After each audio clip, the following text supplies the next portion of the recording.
पाकिस्तान में आज तक इस नौयत की दहशतगर्दी नहीं हुई थी। ईसाइयों के वहम गुमान में भी ये बात नहीं आ सकती थी कि कोई ऐसा ग्रुप भी मुल्क में मौजूद होगा जो उन पर हमला करेगा। उन्होंने निहायत अक्लमंदी का मुजाहरा किया और इस मसले पर जज्बात की बजाय अक्ल से गौर करने के बाद उन्हें इस बात की अच्छी तरह समझ आ गई कि ये पाकिस्तान दुश्मनों की कारस्तानी है। आला हुकाम के साथ रात देर गए तक ईसाई रहनुमाओं की मीटिंगें जारी रहीं, जिसके बाद उनकी तरफ से प्रेस को बयान जारी किया गया, जिसमें इस वाक़े के जिम्मेदार पाकिस्तान दुश्मन ताकतों को करार देकर इसकी जबरदस्त मजम्मत की गई और हुकूमत की तरफ से बरवक्त इमदादी कार्रवाइयों और इन खुसूसी मराहत पर शुक्रिया अदा किया गया जो जख्मियों को दी गई थी। हुकूमत की तरफ से हादसे में मरने और जख्मी होने वालों के लिए इमदाद का ऐलान किया गया, लेकिन दूसरी तरफ दुश्मन ने भी कोई कसर न उठा रखी। उसी रात 3 गैर मुल्की एजेंसियों और अहम अखबारात को फैक्स और फोन के जरिए हमलावरों की तरफ से इत्तला दी गई। लश्कर जर्रार ने हमले की जिम्मेदारी कबूल करते हुए हमलावरों ने खुद को लश्कर जर्रार का बागी ग्रुप बताया था और कहा था कि वो अमेरिका की तरफ से अफगानिस्तान पर किए जाने वाले हमलों का इस तरह इंतकाम लेते रहेंगे। उन्होंने अपने मुतालिबात में वाज़े किया था कि अमेरिका अफगानिस्तान और पाकिस्तान से अपनी फौजें निकाल ले, वरना वो अपने हमलों का सिलसिला जारी रखेंगे। मुल्की और गैर मुल्की मीडिया ने खूब चस्के लगा लगा कर ये खबरें शाया की थी। हादसे में मरने वाले 2 गैर मुल्की पादरियों की लाशें खासी नुमाया करके शाया की गई थी और ये बात तकरार से की गई थी कि अक़लियतें खुद को इस हमले के बाद गैर महफूज समझने लगी हैं। खुसूसन 2 गैर मुल्कियों की मौत ने खासा हंगामा खड़ा कर दिया था। सिक्योरिटी हुक्काम का आला सतह का इजलास गवर्नर की सदारत में हमले के फौरन बाद शुरू हो चुका था और सुबह होने तक जारी रहा, जिसमें शहर में हिफाजती इक़दामात की मंसूबाबंदी की गई। खुसूसन दूसरे मज़ाहिब की इबादतगाहों और मुमताज़ गैर मुस्लिमों की हिफाजत के इक़दामात तय पाए, जिसके बाद एलीट फोर्स के जवानों ने करीबन हर गैर मुस्लिम इबादतगाह के बाहर डेरे डाल दिए। शहर में नाके लग गए, लेकिन इन नाकों पर सिवाय मोटरसाइकिल सवारों के और किसी को कुछ नहीं कहा जाता था। मोटरसाइकिल सवारों की कमबख्ती आ गई, अलबत्ता नाका पार्टियों की चांदी हो गई। चूंकि हर मोटरसाइकिल सवार जल्दी में होता है, इसलिए वो उनका इशारा मिलते ही जेब में हाथ डालते और नाका बरदार की मुट्ठी गर्म करके अपना रास्ता नापते। कुछ बाउसूल और पढ़े लिखे शहरियों ने इस पुलिस गर्दी पर जबरदस्त एहतजाज भी किया और अखबारात को बताया कि नाके दहशत गर्दों के लिए नहीं बल्कि शरीफ शहरियों की जिंदगी मजीद जहन्नम बनाने के लिए लगाए गए हैं। लेकिन कोतवाले शहर को इसकी परवाह कब थी? उसे तो पुलिस अफसरान ने पहले ही आगाह कर दिया था कि जब वो नाके लगाएंगे तो मुल्क दुश्मन अनासिर इस तरह की खबरें अखबारात में शाया करेंगे और सिक्योरिटी के मसाइल पैदा करने की कोशिश करेंगे। इस पर कोतवाले शहर ने उन्हें फ्री हैंड दे दिया था और कहा था कि वो प्रेस की बिल्कुल परवाह न करें। इस फ्री हैंड का पुलिस ने कम और दुश्मन ने ज्यादा फायदा उठाया और शहर के गैर महफूज होने का प्रोपेगेंडा जोरों शोर से करने लगे। यही रॉ का मकसूद था। धमाके की खबर मिलते ही डीजी ने जानकी दास और उदय श्याम को फोन किया था। दोनों ने उसे मुबारकबाद दी थी। वजीर दिफा को चूड़ा जानकर अलबत्ता उसने कभी मुंह लगाना पसंद नहीं किया था, लेकिन जब उसने खुद फोन करके इस कारनामे पर उसे मुबारकबाद पेश की तो डीजी को इसका शुक्रिया अदा करना ही पड़ा। उसे जेल तो कहा नहीं जा सकता था, इसे जेल तो नहीं कहा जा सकता था क्योंकि ये जगह जहां इन्हें रखा गया कभी बाकायदा जेल नहीं रही थी। अलबत्ता हंगामी हालात में इससे जेल का काम लिया जा रहा था। गुज़श्ता 15 रोज से वो यहाँ बेबसी और बदबख्ती की तस्वीर बने बैठे थे। इनकी तादाद 200 से ज्यादा थी, लेकिन किसी एक को भी अपने मुल्क जिंदा पहुँचने की उम्मीद नहीं थी क्योंकि वो ऑन रिकॉर्ड कैदी नहीं थे। वो तो ऑफ रिकॉर्ड कैदी थे जिन्हें बतौर तोहफा अफगान हुकूमत ने भारतीय सरकार को पेश किया था। ये सब वो मुजाहिद थे जिनका ताल्लुक कश्मीर में सरगर्म अमल जहादी तंजीमों से था और वो अपने नज्म के तहत इन दिनों शुमाली इत्तेहाद के साथ तालिबान की तरफ से मसरूफ जिहाद थे। जब अचानक 11 सितंबर वाले सानहे की विपदा उन पर आन पड़ी, उन्हें भी दूसरे सैकड़ों बेगुनाह और बेखबर मुजाहिदीन की तरह शुमाली इत्तेहाद के सामने हथियार डालने पड़े। इनमें ज्यादा तादाद लश्कर जर्रार के मुजाहिदीन की थी जिनके तालिबान से जहादी रिश्ते बहुत मजबूत थे और वो उनकी मदद के लिए ही यहाँ आए थे। ये कोई आम किस्म के मुजाहिद नहीं थे, खुसूसी तरबियत याफ्ता और बदतरीन हालात में भी बेहतरीन नताइज हासिल करने वाले मुजाहिद थे। कमांडर शाहीन इस ग्रुप के इंचार्ज थे जिसको शुमाली इत्तेहाद के सामने अपने कमांडरों के हुक्म पर एक मुआहिदा तय पाने के बाद हथियार डालने का हुक्म मिला था। लेकिन हथियार डालने के चंद मिनट बाद ही उन्हें इस तल्ख हकीकत का इदराक हो गया कि उन्होंने जिंदगी की बदतरीन गुलामी का इर्तिकाब कर लिया है। शुमाली इत्तेहाद के दरिंदा सिफत सिपाहियों ने जिन्हें गैर मुल्की अफवाज की पुश्त पनाही हासिल थी, उन्हें गिरफ्तार करने के फौरन बाद जानवरों की तरह पीटना शुरू कर दिया और निहत्ते करने के बाद बड़े बड़े ट्रॉलरों में जानवरों की तरह ठूंस कर बंद कर दिया। कमांडर शाहीन और उनके साथी जिस ट्रॉलर में बंद थे उसे एक मर्तबा बाहर से ताला लगाने के बाद वो लोग शायद खोलना भूल ही गए थे। जब करीबन 40 घंटे बाद उन्होंने ट्रॉलर का दरवाजा खोला तो वहाँ नीम मुर्दा कमांडर शाहीन और उनके सिर्फ 5 साथी जिंदा मौजूद थे। बाकी तमाम दम घुटने से शहीद हो गए थे। इन नीम मुर्दा मुजाहिदीन को ठोकरें मारते ये दरिंदे एक कलानुमा मकान में ले गए, जहां उन्हें दिन भर में सिर्फ एक मर्तबा खाने के लिए एक अफगानी रोटी और कहवे की प्याली दी जाती थी। 10-12 दिन तक उन्हें वुजू के लिए भी पानी नहीं मिला। इस किले में भी जिसका इंचार्ज मकामी कमांडर कुली खान था, उन्हें इस तरह ठूसा गया था जैसे जानवरों को बाड़े में बंद किया जाता है। दिन को उनसे लकड़ियां काटने की मुशक्कत ली जाती और शाम के बाद तंगो तारी कोठरियों में जहां बमुश्किल वो बैठ सकते थे ठूस कर बाहर से ताले लगा दिए जाते। सुबह फिर उन्हें बिल्कुल इसी तरह खोल दिया जाता।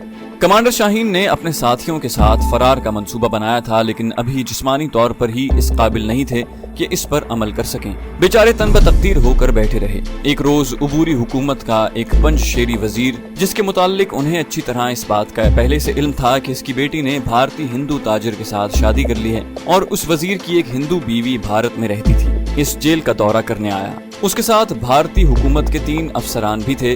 बाद में उन्हें मालूम हुआ कि ये रॉ के अफसरान हैं जिन्होंने 2 रोज तक इन लोगों का अलग अलग इंटरव्यू किया और इनमें से 200 से ज्यादा की तादाद में इन मुजाहिदीन का इंतखाब किया जो कश्मीरी नजात थे। ये मुजाहिदीन पंचशेरी वजीर ने अपने हिंदू आकाओं की खुशनुदी हासिल करने के लिए उन्हें बतौर तोहफा पेश किए थे, जिसके इवज उसे भारत की तरफ से एक खती रकम वसूल हुई थी। कमांडर शाहीन और उनके साथियों के हाथ पांव जंजीरों से बांधकर उन्हें ट्रॉलरों में फेंका गया और इस बड़े बार बरदार जहाज तक लाया गया जो अगले ही रोज उस वजीर के लिए खुसूसी इमदादी अशिया भारत से लेकर यहाँ पहुंचा था। तमाम कैदियों को इसी जहाज में ठूसा गया और रात के अंधेरे में जहाज भारत की तरफ परवाज कर गया। इस जहाज की आमद से रवानगी तक जो कुछ भी हुआ वो गैर कानूनी, गैर इखलाकी और गैर इंसानी था, लेकिन इंसानियत के ठेकेदार अमरीकी फौजियों ने इस सारे अमल पर अपनी आंखें बंद कर रखी और इस अमल से लाताल्लुक रहे, जबकि उनके रेडारों ने इस भारतीय जहाज को लैंड करते और वापस जाते देखा था। जहाज 21वीं सदी के इन गुलामों को जिन्हें बुर्दा फरोशों ने भारतीयों के हाथ फरोख्त कर दिया था, कब और भारत के किस एयरपोर्ट पर उतरा, इसका इल्म इन बेचारों को कभी न हो सका, क्योंकि रवानगी पर इनकी आंखों पर जो स्याह पट्टियां बांधी गई थी वो उस बैरक में पहुंचने के बाद ही खोली गईं। वहां पहुंचने के बाद पहली मर्तबा उन्हें खाना नसीब हुआ था। अगले रोज इन्हें 10-10, 5-5 की टोलियों में उस छावनी नुमा जेल के मुख्तलिफ कमरों में बंद कर दिया गया, जिसके बाद दोबारा उनकी तफ्तीश शुरू हुई। एक एक कैदी को भारतीय एजेंसियों के अफसर ले जाते, उन पर बेपनाह गैर इंसानी तशद्दुद करके उनके अगले पिछले तमाम कारनामों का एतराफ रिकॉर्ड करते और नीम मुर्दा करके वापस कोठरी में फेंक देते। कमांडर शाहीन को भी इस अजियतनाक अमल से गुजरना पड़ा।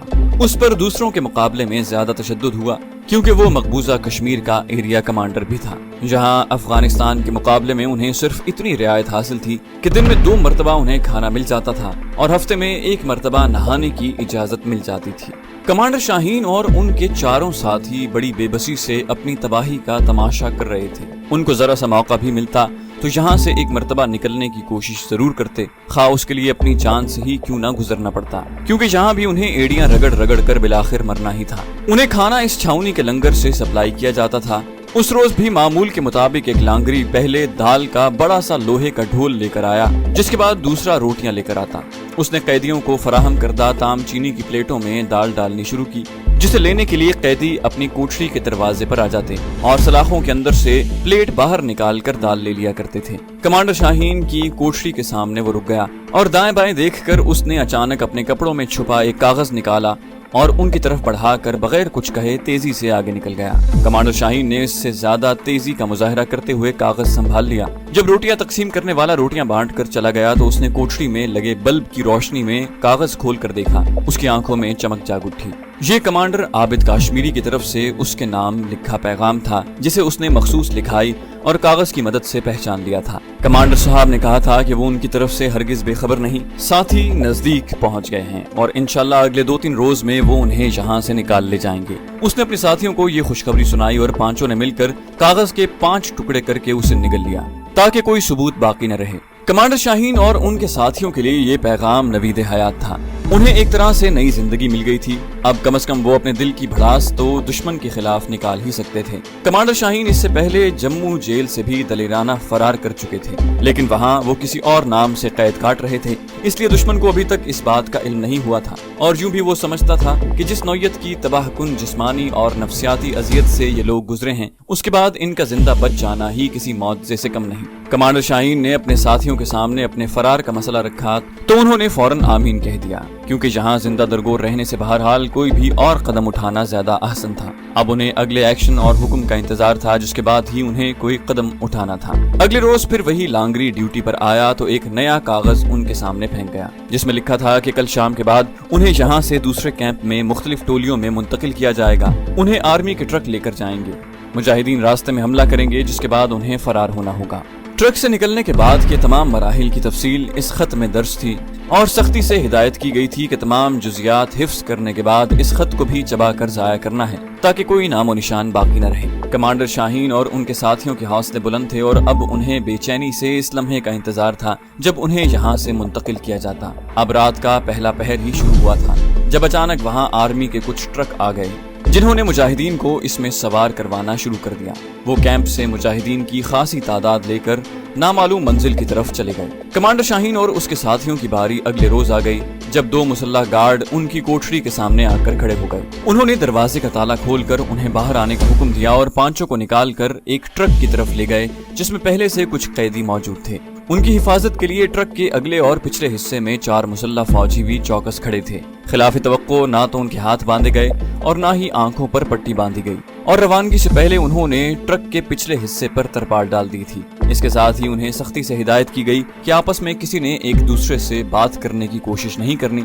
अगर ऐसा किया गया तो ट्रक में सवार तमाम कैदियों को बिला दरेग गोली मार दी जाएगी। कल के बाद से कमांडर शाहीन और उनके चारों साथी मुसलसल कुरानी आयात का विर्द कर रहे थे। उन्होंने तहिया कर लिया था कि एक मर्तबा अगर फरार का मौका मिला तो वो जिंदा कभी दुश्मन के हाथ नहीं लगेंगे। रुखसती से कबल उन्होंने एक दूसरे से गले मिलकर गलतियों की माफी भी मांग ली थी। ट्रक में मौजूद दूसरे मुजाहिदीन को वो नहीं पहचानते थे। उन्हें अंदाजा हो गया कि ये बेचारे भी इनकी तरह अफगानिस्तान से ही लाए गए हैं। कमांडर शाहीन के अंदाजे के मुताबिक उन्हें सफर करते 1 घंटा गुजरा था जब अचानक एक जोरदार धमाके की आवाज सुनाई दी और ड्राइवर ने ट्रक को ब्रेक लगाकर रोक दिया। उन्हें यूं लगा जैसे इस काफिले के किसी ट्रक को पहले से यहाँ छुपे मुजाहिदीन ने हमला करके उड़ा दिया है। उसके साथ ही फायरिंग की आवाजें सुनाई देने लगी। कमांडर शाहीन और उसके साथियों ने एक लम्हे का तौक़ुफ़ किए बगैर एक दूसरे के ताक़ुब में बाहर छलांगे लगा दी और खत की हिदायत के मुताबिक मुखालिफ समत में भागने लगे। उन्होंने अपने अक़ब में देखने की जरूरत महसूस नहीं की थी। गोलियां उनके सरों पर से गुजर रही थीं और दूसरे जोरदार धमाके ने जमीन को लर्जा कर रख दिया था। अचानक ही कमांडर शाहीन के पांव जमीन ने जकड़ लिए। उनके साथी मुजाहिद खान के शायद सर में गोली लगी थी। तीनों साथी उस पर झुककर उठाने की कोशिश कर रहे थे, लेकिन मुजाहिद खान ने बमुश्किल हाथ के इशारे से उन्हें मना कर दिया। वो कलिमा तैयबा का विर्द कर रहे थे। शायद 1 मिनट भी जिंदगी ने उन्हें मोहलत नहीं दी थी। कमांडर शाहीन की तरफ देखकर वो मुस्कुराए और अपनी जान आफरीन को सौंप दी। कमांडर शाहीन और उनके साथियों के लिए यहाँ एक लम्हा रुकना भी नुकसानदेह था। उन्होंने झुककर अपने शहीद साथी के माथे को बोसा दिया। दूसरे मुजाहिद ने उनकी आंखें अपने हाथ से बंद की और कमांडर शाहीन के ताक़ुब में भागने लगे। ये कोई पहाड़ी इलाका था जहाँ खुदरौ झाड़ियों ने जंगल का समा बांध रखा था। अपने अंदाजे से वो शुमाल की समत में भाग रहे थे। अब ताक़ुब में होने वाली फायरिंग की आवाज बांध पड़ती जा रही थी। उन्हें भागते हुए करीबन आधा घंटा हो गया था जब अचानक एक साथी ने कमांडर शाहीन को दाएं तरफ करीबन 100 गज के फासले पर किसी सुर्ख रंग की टॉर्च की रोशनी हरकत करते दिखाए। ये पहला सिग्नल था जो उन्हें मिला। चारों बड़े मोहतात कदमों से उसकी तरफ बढ़ने लगे। अब टॉर्च की रोशनी का रंग तब्दील होकर सब्ज हो गया था, जो दूसरा सिग्नल था।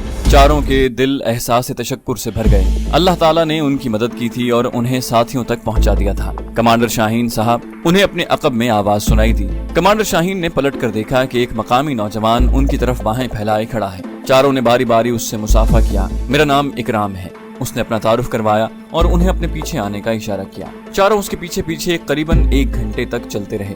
इकराम ने उन्हें बताया कि ये सहारनपुर का इलाका है और उन्हें डेरा दून ले जाया जा रहा है। मकामी मुजाहिदीन ने जो लश्कर जर्रार की तरफ से यहाँ के नज्म के इंचार्ज थे, कमांडर आबिद काश्मीरी के हुक्म पर उनके फरार का मंसूबा बनाया। यहाँ उन्हें ये अफसोसनाक खबर भी सुनने को मिल गई کہ کینوائے پر حملہ کرنے والوں میں سے 2 مقامی ساتھی شہید ہو گئے ہیں، جبکہ باقی اللہ کے فضل سے بخیریت نکل چکے ہیں۔ اپنے مقامی ساتھیوں کی شہادت اور ایثار نے ان کے دلوں کو گرما دیا۔ اکرام بھائی انہیں 1.5 گھنٹے تک پیدل چلاتے رہے۔ اس دوران انہوں نے اپنے کندھے پر لٹکے بیگ سے انہیں کھانے کے لیے خشک گوشت دیا تھا، جسے مجاہدین نے ان کے بضد ہونے پر کھایا تھا، کیونکہ تربیت کے مطابق اس وقت اکرام بھائی ہی ان کے انچارج تھے۔ جسم کو کچھ توانائی مدتوں بعد حاصل ہوئی تھی، جس نے کمانڈر شاہین اور ان کے ساتھیوں کو بہت حوصلہ دیا۔ وہ رات دیر گئے تک سفر کرنے کے بعد ایک قصبے کے نزدیک پہنچ گئے، جہاں ایک کھیت میں انہیں چھپا کر اکرام بھائی چلے گئے۔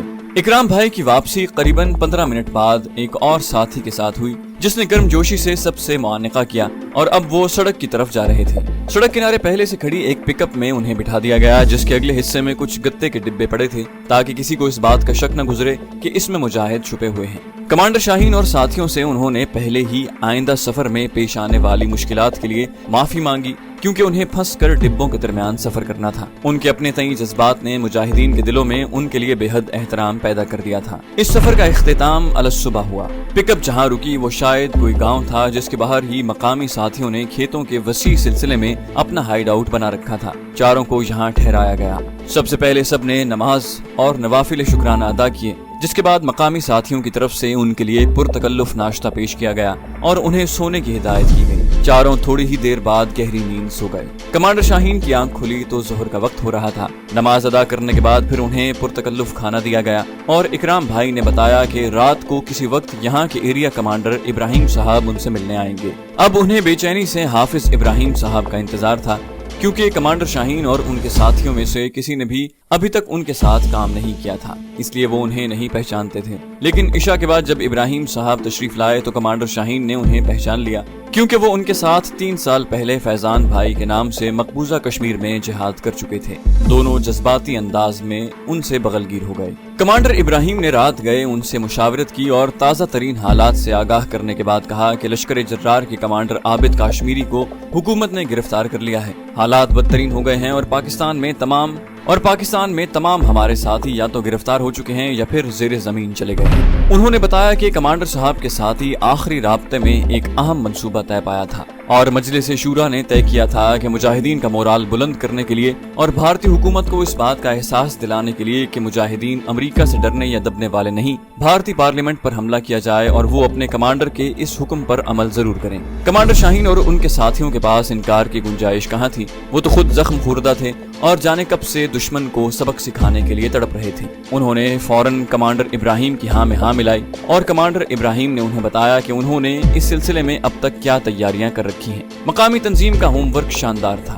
کمانڈر شاہین ان کو داد دیے بغیر نہ رہ سکے۔ ان کی منصوبہ بندی اور ٹائمنگ ایسی تھی کہ وہ اش کر اٹھے۔ کمانڈر ابراہیم نے انہیں بتایا کہ یہ ساری منصوبہ بندی ان کے اس ساتھی کی قربانیوں کی مرہون منت ہے جو پارلیمنٹ ہاؤس میں ایک معمولی سی جاب کر رہے ہیں، لیکن جنہوں نے اس آپریشن میں اپنی جان داؤ پر لگا کر عملی شمولیت اختیار کی تھی۔ 3 روز تک وہ اسی ٹھکانے پر محفوظ رہے۔ چوتھے دن انہوں نے اپنے سفر کا دلی کی طرف آغاز کیا۔ یہ سفر انہیں 2 گروپوں کی صورت میں کروایا گیا تھا، اور مجاہدین پیسنجر ٹرینوں سے چھوٹے چھوٹے سفر طے کرتے دلی پہنچے تھے۔ 2 دن بعد وہ دلی میں اپنے ٹھکانے پر اکٹھے ہو گئے۔ اگلے روز پارلیمنٹ کا اجلاس شروع ہونے والا تھا۔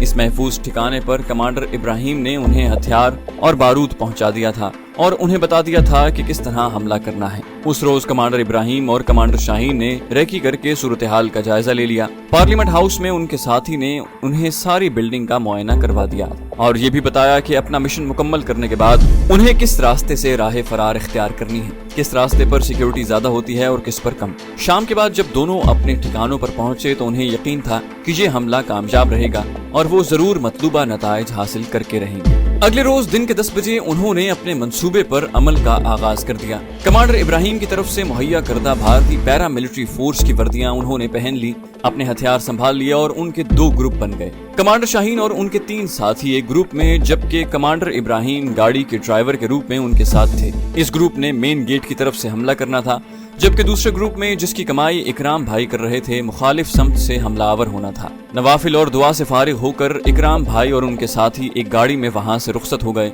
ان کی روانگی کے 5 منٹ بعد دوسری گاڑی میں دوسرا گروپ چل دیا۔ ابراہیم گاڑی چلا رہے تھے۔ کمانڈر شاہین اور ان کے ساتھی اپنی گنیں حملے کی پوزیشن میں کیے چوکس بیٹھے تھے۔ گاڑی پارلیمنٹ بلڈنگ کے مین گیٹ پر پہنچ گئی۔ سیکیورٹی والے شاید اندھے ہو گئے تھے۔ انہوں نے گاڑی دیکھتے ہی بیریئر اٹھا دیا۔ کمانڈر ابراہیم نے گردن گھما کر مسکراتے ہوئے کمانڈر شاہین اور ساتھیوں کی طرف دیکھا، جنہوں نے ہاتھ کے اشارے سے اسے تائید غیبی قرار دیا۔ منصوبے کے مطابق پارلیمنٹ بلڈنگ کی مین انٹرنس کے سامنے انہوں نے بریک لگائی تو وین میں سوار کمانڈر شاہین اور ان کے تینوں ساتھی کود کر باہر آ گئے اور کمانڈر ابراہیم گاڑی کو تیزی سے نکال کر بلڈنگ کی دوسری سمت لے گیا۔ کمانڈر شاہین اور ان کے تینوں ساتھیوں نے فوراً اپنے ہاتھوں میں پہلے سے تیار کردہ ہینڈ گرینیڈ قریباً 15 گز کے فاصلے پر موجود سیکیورٹی والوں پر پھینک دیے۔ اس ناگہانی مصیبت کے لیے وہ کب تیار تھے؟ چاروں کے پرخچے اڑ گئے، لیکن اس حملے کے ساتھ ہی حفاظت کے لیے موجود پیرا ملٹری فورسز کے جوان چوکس ہو گئے اور ان کے ساتھ مجاہدین کی ٹھن گئی۔ کمانڈر شاہین اور ان کے ساتھی بڑھ چڑھ کر حملے کر رہے تھے، لیکن ان کی حیرت کی انتہا نہ رہی جب دوسری طرف بالکل خاموشی طاری تھی۔ مقامی ساتھیوں کو زمین کھا گئی یا آسمان نگل گیا، کچھ سمجھ میں نہیں آ رہا تھا۔ کمانڈر ابراہیم، جس نے بارود سے دھماکہ کرنا تھا، گاڑی سمیت غائب ہو چکا تھا۔ بڑی پریشان کن صورتحال تھی۔ ان کے پاس موجود گولیاں ختم ہو رہی تھیں اور دوسری طرف بھارتی فورسز کی تعداد اور فائرنگ میں تیزی سے اضافہ ہو رہا تھا۔ کمانڈر صاحب، ایک ساتھی نے چلا کر شاید کمانڈر شاہین کو صورتحال کی سنگینی کا احساس دلایا۔ کمانڈر شاہین بہرحال مومن تھا، جسے ایک سوراخ سے 2 مرتبہ نہیں ڈسا جا سکتا تھا۔ اسے فوراً ہی احساس ہو گیا کہ وہ دھوکے کا شکار ہو گئے ہیں۔ دھوکا ہو گیا ہے ساتھیوں، انہوں نے چلا کر کہا۔ کیا حکم ہے کمانڈر؟ دوسرے ساتھی نے دریافت کیا۔ زندہ گرفتاری نہ دینا۔ کمانڈر شاہین نے زندگی کا آخری حکم جاری کیا اور مجاہدین تمام احتیاطیں بالائے طاق رکھ کر شہادت گاہ الفت میں کود پڑے۔ وہ فائرنگ کرتے سیدھے اسی سمت بڑھ رہے تھے جدھر سے بھارتی بلیک کمانڈوز نے ان پر حملہ کیا تھا۔ ان کے جارحانہ انداز نے ایک مرتبہ تو دشمن پر کپ کپی طاری کر دی۔ پہلے ہی حملے میں اللہ اکبر کے فلک شگاف نعرے بلند کرتے اور قرآنی آیات کا ورد کرتے اللہ کے ان شیروں نے 6-7 بلیک کمانڈوز کو چاٹ لیا۔ پھر ایک ایک کر کے وہ حق بندگی ادا کرتے گئے۔ سب سے پہلے کمانڈر شاہین نے جام شہادت نوش کیا۔ ان کے باقی ساتھیوں نے شہید کمانڈر کے جسد خاکی کے گرد لیٹ کر پوزیشنیں سنبھال لی، لیکن بمشکل 4 منٹ بعد وہ بھی راہی ملک کے عدم ہوئے۔ چاروں شہادت پاتے ہوئے ایک دوسرے سے لپٹ گئے تھے، لیکن بھارتی فوجیوں نے سب سے پہلے انہیں ایک دوسرے سے الگ کر کے ان کی لاشوں کی نمائش لگا دی۔ پارلیمنٹ کے اس اہم اجلاس کی کوریج کے لیے بھارتی اور بین الاقوامی پریس کے کیمرہ مین یہاں پہلے سے موجود تھے، جنہوں نے اس اہم واقعے کی ایک ایک تفصیل کو سیلولائٹ کے فیتے پر منتقل کر لیا تھا۔ چند منٹ بعد بھارتی وزیر داخلہ، وزیر خارجہ اور ہر قابل ذکر حکومتی نمائندہ دنیا بھر کو چیخ چیخ کر اپنے ساتھ ہونے والے ظلم پر دہائی دے رہا تھا۔ بھارتی حکومت نے اس حملے کی ذمہ داری پاکستانی ایجنسی ISI پر عائد کی تھی اور بھارتی وزیر اعظم نے اسے بھارت کی خود مختاری، جمہوریت اور سالمیت پر حملہ قرار دے دیا تھا اور ساری دنیا سے اپیل کی تھی کہ وہ پاکستان سے سفارتی تعلقات توڑ لے۔ بھارتی الیکٹرانک میڈیا نے پاکستان کے خلاف اعلان جنگ کر دیا تھا۔ اپنے معمول کے پروگرام روک کر وہ لوگ مسلسل پارلیمنٹ پر پاکستانی دہشت گردوں کے حملے کا راگ الاپ رہے تھے۔ چاروں شہیدوں کی لاشیں قطار میں سجائی ہوئی تھیں۔ بھارتی حکومت کی طرف سے چاروں کے پاکستانی شناختی کارڈ، ان کے نمبر، گھروں کے ایڈریس اور تصاویر جاری کر دی گئی تھی۔ کمانڈر شاہین کی شخصیت ایسی نہیں تھی جسے کوئی پہچاننے سے انکار کرتا۔ حکومتی اہلکاروں نے فضا ایسی جذباتی بنا دی تھی کہ فی الوقت وہاں موجود عالمی پریس کی ساری ہمدردیاں بھارت کے ساتھ تھیں۔ دنیا بھر کی حکومتوں کی طرف سے اس حملے کی شدید مذمت کرتے ہوئے اسے بھارتی جمہوریت پر حملہ قرار دیا جا رہا تھا اور حملہ آوروں کی سخت زبان میں مذمت کی جا رہی تھی۔ امریکہ، لندن اور دوسرے قابل ذکر یورپی ممالک میں بھارتی سفارتکاروں نے پاؤں سر پر رکھ لیے تھے۔ وہ ہر قابل ذکر شخصیت کے پاس خود بھاگ بھاگ کر جاتے اور اپنے ساتھ ہونے والے ظلم کی دہائی دے کر پاکستان کے خلاف کارروائی کا مطالبہ کرتے۔ بھارتی صدر نے اپنے ہنگامی خطاب میں اس واقعے کو پاکستان کی طرف سے اعلان جنگ کے مترادف قرار دیا اور امریکہ سے اپیل کی کہ وہ پاکستان کے خلاف کارروائی کرے۔ دلی میں پاکستانی ہائی کمیشن پر بلوائیوں نے حملہ کر دیا، جنہیں بمشکل پولیس نے روکا۔ اس کے باوجود درجنوں پتھر ہائی کمیشن کی عمارت میں گرے۔ امریکہ، کینیڈا، لندن، فرانس اور جرمنی میں پاکستانی سفارت خانے اور مراکز کے باہر بھارتی باشندوں نے احتجاجی مظاہرے کیے۔ غرض ہر وہ ممکن ذریعہ جس سے پاکستان کے خلاف عالمی فضا کو مسموم کیا جا سکتا تھا اختیار کیا گیا اور بھارتی وزیر دفاع نے ایک ہنگامی پریس کانفرنس میں اعلان کیا کہ بھارتی افواج کو فوراً بین الاقوامی سرحدوں پر مورچے سنبھالنے کا حکم دے دیا گیا ہے۔ اگلے روز شام تک بھارتی فوجیں ریڈ الرٹ پر آ گئی تھی۔ بھارتی فضائیہ کے جہازوں نے پاکستانی سرحدوں کے ساتھ ساتھ اڑانیں بھرنی شروع کر دی تھیں، جبکہ بھارتی نیوی کے جہاز جارحانہ انداز اپناتے ہوئے پاکستانی سمندری ساحل سے کچھ فاصلے پر لنگر انداز ہو رہے تھے۔ را کے ہیڈ کوارٹر میں پارلیمنٹ پر حملے کی براہ راست فلم دکھائی جا رہی تھی۔ DG direction operation, director CI اور پاکستانی ڈیسک کے انچارج دوسرے افسران کے ساتھ بیٹھے इस नजारे से लुत्फ अंदोज होते बगलें बजा रहे थे। Well done Tiwari well done. डीजी ने डिप्टी डायरेक्टर ऑपरेशन तिवारी के कंधे पर हाथ रखकर बेतकल्लुफी से कहा। इस ऑपरेशन का इंचार्ज तिवारी था, जिसने कमाल होशियारी से सारा ऑपरेशन प्लान किया और अपने इंतहाई काबिल एतमाद ऑफिसर वर्मा मलिक यानी इब्राहिम के जरिए इसे कामयाबी से अंजाम दिया। इस ऑपरेशन की प्लानिंग जब तिवारी ने अफसरान के सामने पेश की तो इस पर कई तरह के एतराजात लगाए गए थे। डायरेक्टर सीआई ने तो उसे नाकाबिले अमल करार दे दिया था, क्योंकि इससे पहले वो ऑपरेशन कश्मीर असेंबली का अंजाम देख चुके थे। लेकिन तिवारी अपनी बात पर अड़ा हुआ था। उसने वजीर दाखिला जानकी दास से अपनी अजीजदारी का फायदा उठाते हुए बराह रास्त रसाई हासिल कर ली थी और वजीर दाखिला ने बराह रास्त डीजी को हुक्म दिया था कि इस ऑपरेशन की इजाजत दी जाए। तिवारी ने इसका नाम ही ऑपरेशन विजय रखा था और उसने विजय हासिल कर ली थी। वो लोग जिन्होंने इस मंसूबे की मुखालिफत की थी अब मुंह छुपाते फिरते थे और डीजी ने स्कॉच की बोतल खोलते हुए जब जाम फतह लुंडाया तो सबसे पहले उसका जाम तिवारी के जाम से ही टकराया। वाह तिवारी, दिल खुश कर दिया तूने। उसने खुशी से बेकाबू होते हुए तिवारी से कहा, सर हमारे तो हाथ बंधे हैं, वरना इन्हें तिगनी का नाच नचा दूं। तिवारी ने बड़ा सा घूंट हल्क में उंडेल कर जबान होठों पर फेरते हुए कहा, डायरेक्टर ऑपरेशन जिसने खुद अपने डिप्टी के इसी ऑपरेशन की मुखालिफत की थी खिसियाना होकर एक तरफ खड़ा हो गया। देखता हूँ उन्हें क्या जवाब देते हैं। तिवारी ने उसकी तरफ अजीब सी नजरों से देखकर कहा, सर तिवारी साहब ने ऐसा कट लगाया है कि अभी महीनों जख्म इससे रिश्ता रहेगा। तिवारी के असिस्टेंट ने अपने साहब की चमचागिरी करते हुए कहा, ये बात तो है भाई। डीजी ने कहा लगाया, एक मर्तबा तो उन्होंने वाकई पाकिस्तानी इंटेलिजेंस को सरप्राइज दे दिया था। ऐसा जबरदस्त मंसूबा तैयार करके इस पर अमल दरामद करवाना और वो भी इतनी कामयाबी से कि किसी मरहले पर दुश्मन को शक न गुजरे, कोई मामूली बात नहीं थी। भारतीय हुकूमत की तरफ से बार बार हमलावरों के नाम और एड्रेस जारी किए जा रहे थे। ये सब वो तफसीलात थीं जो गिरफ्तारी पर अफगानिस्तान में मरने वालों से FBI ने हासिल की थी और भारत के वफादार पंजशीरी वजीर ने भारतीय इंटेलिजेंस को पहुंचाई थी। इन मालूमात को झुटलाना पाकिस्तान के लिए बज़ाहिर मुमकिन दिखाई नहीं दे रहा था। रॉ ने बड़ा गहरा जख्म लगाया था।